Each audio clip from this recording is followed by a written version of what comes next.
Iga, you're back in your stadium. How's it to be back here in Montreal? Yeah, it's pretty funny. I'm playing on Iga Stadium.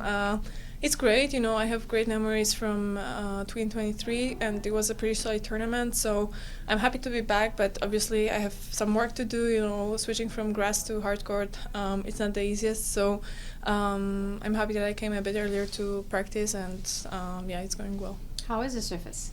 On the center court, I feel like the same as 2 years ago. On practice courts, a bit faster.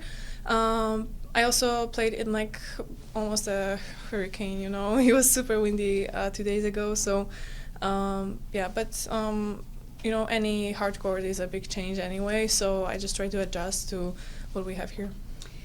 You've won 6 Grand Slam, but Wimbledon in itself is an entire different thing. How has it changed you, that win? Well, I wouldn't say it changed me because, I already won a lot, and I feel like maybe the winning first Grand Slam changed me, but then I kind of knew the drill, but for sure winning Wimbledon is something special. I think it was much different because I just haven't expected it, and I didn't feel like relief as I sometimes did on Roland Garros because everybody was expecting me to win. I felt just super proud of myself. I felt that tennis can still surprise me, and it was all pretty refreshing, and that's why I'm super happy because it wasn't even on my list this year to win Wimbledon, and it happened. So I really enjoyed these feelings and try to keep it as long as possible with me. I want to know what's the biggest misconception about you? Misconception? I don't know. Well, I kind of try to be like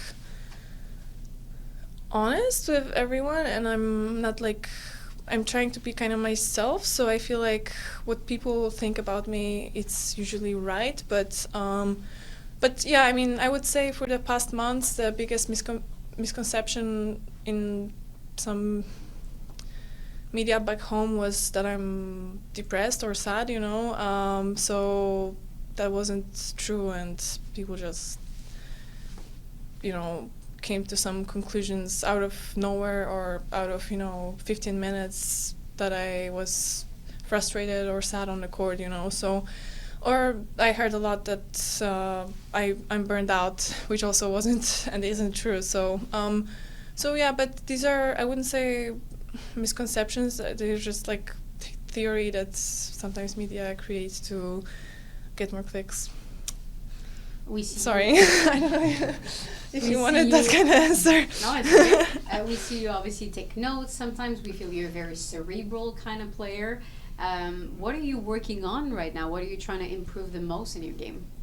Well, in this part of the season, like working on one specific thing is not really possible because from hard court to clay, from clay to grass, from grass to hard court, you need to adjust, and that's the main thing, to the surface and to the conditions, change your game plan a bit, to fit the surface, so but we're constantly with Wim working on my serve and on my forehand from faster balls, so I think it's going well. It's a process that is always going to be a bit up and down, but overall I feel like it is going up, and I could for sure use that on Wimbledon, so hopefully I'm going to continue now.